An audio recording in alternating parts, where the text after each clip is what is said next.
Moving charge in a magnetic field, यानी जब आपका एक चार्ज मैग्नेटिक फील्ड में रखा जाता है तो उसके ऊपर जो फोर्स एक्ट करती है वो हमने कैलकुलेट करनी है। जो आपको पहली पता है कि फोर्स जो आप टॉपिक पढ़ के हैं फर्स्ट ईयर में, क्रॉस प्रोडक्ट, वेक्टर और क्रॉस प्रोडक्ट, तो वहाँ आपने एग्जांपल में ये पढ़ा था expression F equal to q v cross B. ये आपका वेलोसिटी और आपका मैग्नेटिक फील्ड यहाँ क्या हो रहे हैं, क्रॉस प्रोडक्ट हो रहे हैं, और उससे आपको एक वेक्टर मिलता है। तो वहाँ आपने ये एग्जांपल पढ़ी थी। तो आज आप इसकी डेरिवेशन करेंगे कि ये वो फोर्स है, ये वो फोर्स है जो इस चार्ज के ऊपर लगती है, किसमें, मैग्नेटिक फील्ड के अंदर। तो उसकी डेरिवेशन के लिए चलते हैं इस टॉपिक के ऊपर। तो आपको यहाँ दिखाया गया है कि ये एक कंडक्टर है, ये कंडक्टर है, उसकी लेंथ L है, इसके अंदर n number of charges present हैं। ये आपका एक चार्ज है, ये दूसरा चार्ज है, तीसरा, ये आपके n number of charges present हैं। और इसके अंदर करंट फ्लो कर रही है, I करंट फ्लो कर रही है, और इसका कंडक्टर का क्रॉस सेक्शन एरिया है A और उसकी लेंथ L है। अब अगर करंट इस साइड पे फ्लो कर रहा है तो चार्जेस भी इसी साइड पे मूव कर रहे होंगे, क्योंकि रेट आई करंट क्या होता है, rate of flow of charge I is equal to q over t. तो चार्जेस इस तरफ फ्लो कर रहे हैं तो इट मीन्स वेलोसिटी इस साइड पे है। मैग्नेटिक फील्ड आपने नीचे से ऊपर की तरफ अप्लाई किया है, तो ये मैग्नेटिक फील्ड की जो ग्रीन लाइन से शो किया गया, ये मैग्नेटिक फील्ड लाइन्स हैं। अब ये देखें वी इस तरफ है, मैग्नेटिक फील्ड ऊपर की तरफ है, और फोर्स जो होगी according to right hand rule F B V, F B V short form में आप इसको याद कर सकते हैं। ये इस तरह होगा आपका, ये है आपका मैग्नेटिक फील्ड, ये है आपकी वेलोसिटी, तो ये है फोर्स। तो अगर आपका ये देखें वेलोसिटी इस साइड पे है, मैग्नेटिक फील्ड ऊपर की तरफ है, तो फोर्स आपकी बाहर, यानी दोनों के परपेंडिकुलर होगी। तो उसको ऐसे नहीं बना सकते, इसीलिए उसको इस तरफ को शो कर दिया गया। ये है डायग्राम। तो प्रॉपर डायग्राम में लेबलिंग होनी चाहिए।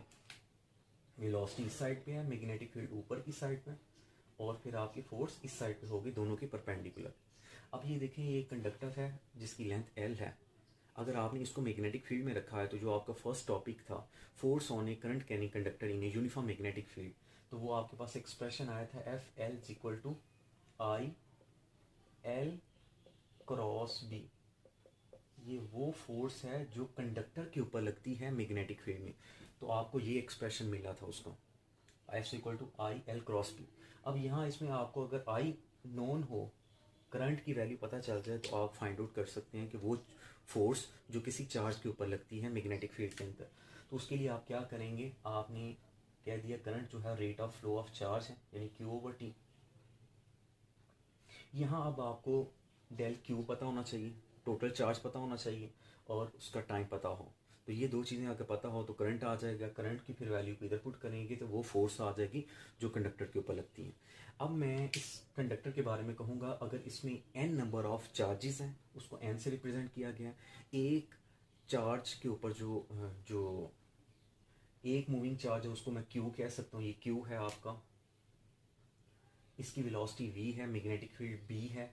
अब मैं अगर कहूँ इस कंडक्टर का वॉल्यूम कितना है, तो वॉल्यूम कैलकुलेट करने के लिए मैंने लेंथ, ये देखें, इसको एरिया को जब लेंथ से मल्टीप्लाई कर दूंगा तो ये मेरे पास आ जाएगा, वॉल्यूम आ जाएगा AL, volume of the conductor, वो आपके पास आ जाएगा। तो आपने करना क्या है, आपने कहा कि टोटल जो चार्ज डेल क्यू है वो कैसे आ जाएगा। अब इधर स्पेस कम है तो इसीलिए मैं थियरी को ज़्यादा इधर नोट डाउन नहीं करूँगा। इसमें आपने बता देना है n नंबर ऑफ आपके total n number of charge present है, ए के ऊपर चार्ज क्यू है, उसका एरिया ए है, और उसकी लेंथ एल है। यानी NaL आपका क्या है कि उस वॉल्यूम के अंदर, कंडक्टर के वॉल्यूम के अंदर कितने आपके number of charge carrier present हैं, और Q किसी सिंगल चार्ज के ऊपर जो चार्ज है वो आपने Q से रिप्रेजेंट किया हुआ। तो ये आ गया del Q is equal to N Q A l. इसमें आपने सेपरेट सेपरेट बता देना है, N के बारे में, Q के बारे में, A के बारे में और L के बारे में। AL आपका वॉल्यूम है, N नंबर ऑफ आपके चार्ज कैरियर को, और Q आपका किसी एक का चार्ज। अब डेल T के लिए आपने क्या करना है, टाइम। तो आपको वेलोसिटी का फॉर्मूला पता है, v is equal to d over t होता है। तो आपका यहाँ जो डिस्टेंस उसने कवर करना है वो डिस्टेंस वही करना है जो कंडक्टर की लेंथ होगी, और कंडक्टर की लेंथ है L, और यहाँ आ गया डेल T। अब ये देखें डेल T इस साइड पे चला जाएगा, v नीचे आ जाएगा, तो ये आ गया del t is equal to l over v. तो यहाँ आपके पास डेल क्यू भी आ गया और डेल टी भी आ गया। अब इन दोनों की वैल्यू को आपने यहाँ इस इक्वेशन में पुट करना है, जिसको मैं इक्वेशन नंबर 1 का नाम दे देता हूँ। इक्वेशन 2 और 3 को आप कहाँ पुट करेंगे, इक्वेशन 1 में, इसके अंदर। तो यहाँ से आपके पास एक्सप्रेशन आ जाएगा I is equal to N Q A L over del T की जगह एल ओवर वी, ये है डेल टी, इसकी जगह आपने एल ओवर वी पुट किया, एल ओवर वी। जब आपने ये इधर पुट किया तो यहाँ ये देखें ये एल से कैंसिल हो जाएगा और ओवर के नीचे ओवर है, ये वी ऊपर चले जाएगा। तो आ गया आपका I is equal to N Q A V. अब ये जो आई की वैल्यू आ गई, इसको आप इधर पुट करेंगे आई की जगह, जिसके लिए आपने ये सारी कैलकुलेशन की।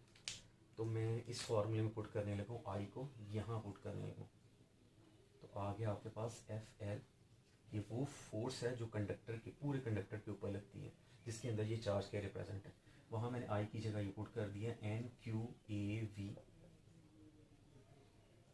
इसकी जगह, और आगे वही एल क्रॉस बी आपका आ गया, ये आपका आ गया। अब इसके बाद आपने क्या करना है, इससे आगे नेक्स्ट स्टेप में यहाँ स्टूडेंट मिस्टेक करते हैं, जो हाँ उनको स्टूडेंट्स को समझ नहीं आती ये कहाँ से नेक्स्ट कैसे इसको सॉल्व करना है। अब यहाँ ये देखें ये सारी ये चीज़ें मैग्नीट्यूड है, ये वेक्टर है, ये वेक्टर है, और साथ आपका ये भी एक फोर्स भी वेक्टर क्वांटिटी है।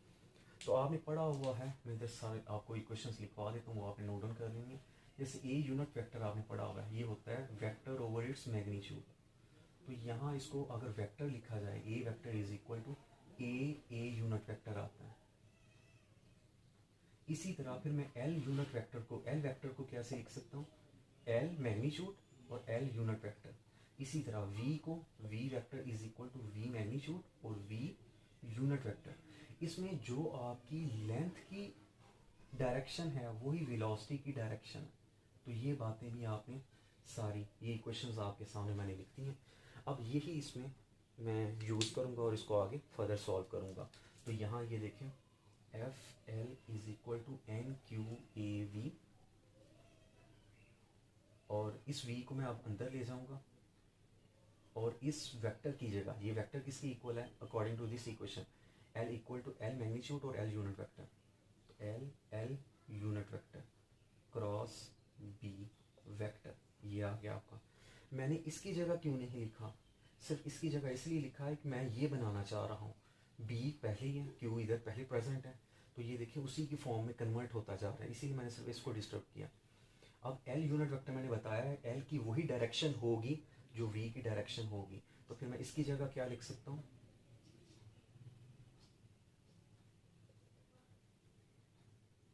V unit vector cross B, ये आ गया आपका। अब ये देखें वी यूनिट वेक्टर किसके इक्वल है, v unit vector v vector के इक्वल है। तो यहाँ आ जाएगा F L is equal to N Q A, ये आ गया। अब आपका ये जो L है ये मैग्नीट्यूड में कन्वर्ट हो चुका है, इसीलिए इसको मैं बाहर ले आया हूँ, और अंदर रह गया V और V यूनिट वेक्टर, ये दोनों मिलकर क्या बन जाएंगे, V वेक्टर और क्रॉस B, ये इस फॉर्म में आ गया।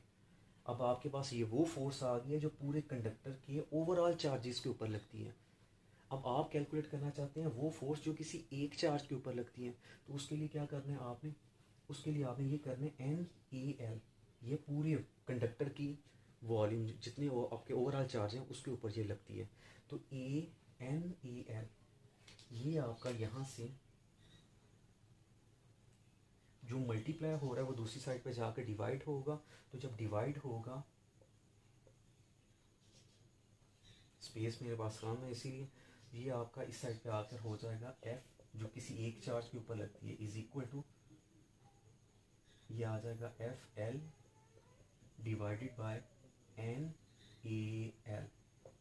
ये देखिए NaL मल्टीप्लाई हो रहा है दूसरी साइड पे आके डिवाइड, तो ये सिंगल चार्ज की फोर्स आ जाएगी, वो किसकी इक्वल आ गई, क्यू वी क्रॉस बी, इसकी इक्वल आ गई। अब यहाँ अगर आप बताएंगे अगर आपका प्रोटॉन है तो उसके ऊपर प्लस ही आ जाएगा यहाँ, और अगर इलेक्ट्रॉन है तो माइनस ही आ जाएगा।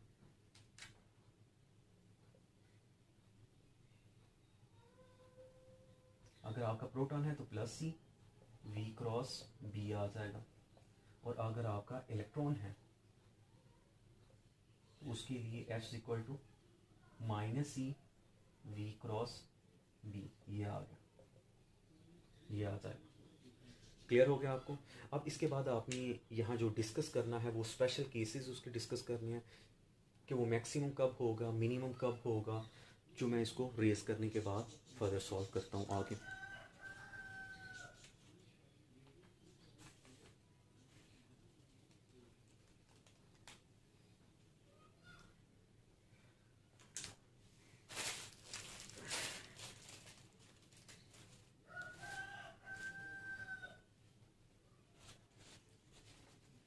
मैं इस चीज़ को यहाँ से रेज करने लगा हूँ, ये देखें।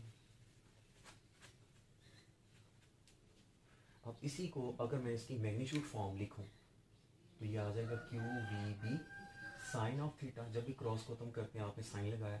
अब यहाँ ये देखिए, अगर आपका थीटा मैक्सिमम होगा, ये थीटा अगर आपका ज़ीरो होगा तो साइन ज़ीरो ज़ीरो और आपकी ओवरऑल फोर्स ज़ीरो हो जाएगी।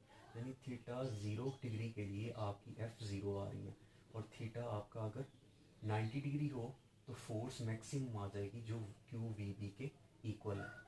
यहाँ आप ये भी बता सकते हैं, अगर आपकी वेलोसिटी ज़ीरो हो तब भी फोर्स ज़ीरो होती है, जब आपका मैग्नेटिक फील्ड ज़ीरो हो तब भी आपकी फोर्स ज़ीरो होती है, और अगर आपका थीटा ज़ीरो हो तब भी फोर्स ज़ीरो होती है। मैक्सिमम कब होती है? जब आपका थीटा 90 डिग्री हो। तो ये सारे आपने 1 बाय 1 चारों केसेस यहाँ डिस्कस कर देने। तो यहाँ इसके साथ ही आपका टॉपिक ये कंप्लीट होता है कि ये वो फोर्स आ गई जो आपकी किसी भी मूविंग चार्ज के ऊपर लगती है, कि कहाँ? मैग्नेटिक फील्ड के अंदर।